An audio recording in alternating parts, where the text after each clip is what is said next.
For what purpose does the gentleman from Pennsylvania rise? Madam Speaker, to nominate the gentleman from Florida, Mr. Donalds. The gentleman is recognized. Thank you. Ladies and gentlemen, no matter what side of the aisle you're on, no matter what your political persuasion, one thing is universally recognized across this country. Washington is broken. Washington is completely broken. Whether it's a wide open border, millions of people streaming across, terrorists, criminals, fentanyl coming right to your community, not at the border, but into your community. Overdoses happening in your towns, funerals happening in your town because the border's open, because this place is broken. 12 days ago, in the middle of the night, 4,000 pages showed up over here. 1.7 trillion dollars in spending, 7,200 earmarks, 24 hours time to read it, like a Christmas tree right before Christmas, that nobody outside of this town wanted. If you've been here for 1 year, you voted on that once. If you've been here for 3 years, you voted on the same thing 3 times. If you've been here for 10 years, you voted on it 10 times. Washington is broken. We got crime running across the streets, no matter what community you're in, because now this town has decided that somehow the criminals aren't understood, and we've abandoned the victims. This is what people in our country are dealing with. We are funding wars in other countries while we're destroying our own military because this town is broken. We have an administration that has contempt for the American people and is using these big corporations to spy on Americans and using the instruments of federal power to persecute and prosecute them because this town is broken. And this place is literally broken. There hasn't been an amendment on the floor for 6 years in this town. So if you're not on the committee of jurisdiction, but it affects your citizens, well, too bad for you. You just vote yes or you just vote no. That's not how this place was designed to be.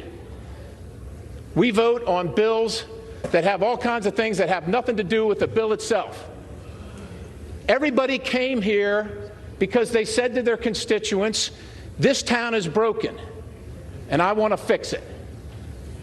Well, how are you going to fix it if you come to this town and just step right in line and keep doing the same things that everybody has done before you? It's not going to fix it, and the American people know it. And I would say this. I think the person that has done the most to make this fabulous, this wonderful Republican majority is Speaker Pelosi and her policies.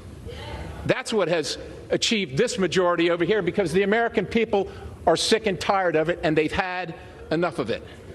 Now, this is not about personalities. It's not about personalities. It's about the policies that come out of here. This is not about personalities on this side of the aisle or that side of the aisle. We believe, and we want to believe,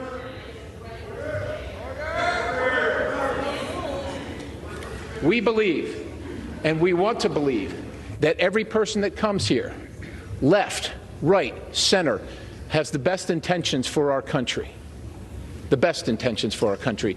And it's not about the personalities in this contest. It is not personal for us. But because we all acknowledge and we all know that Washington is broken, we must take a new path.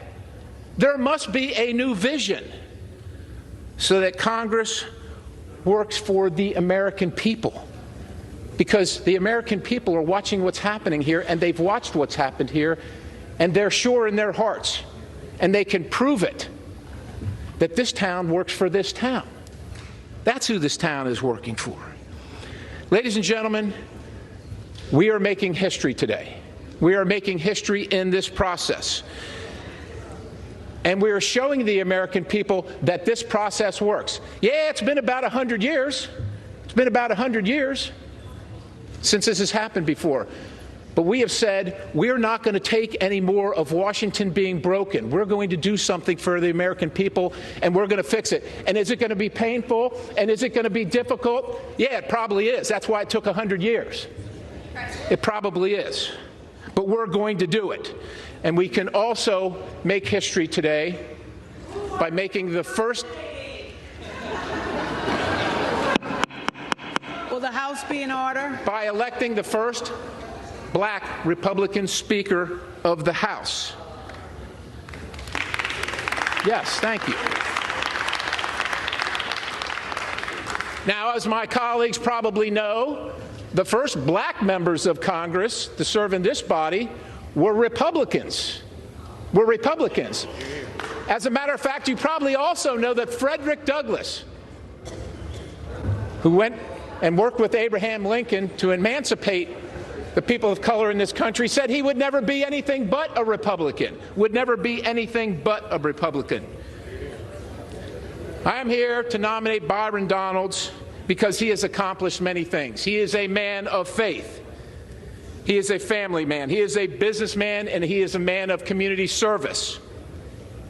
He's come from the school of hard knocks, because not all outcomes in life are equal, but America is the place where we can each do great things regardless of our humble beginnings, each one of us. Now, Byron is a product of single family where it's not easy,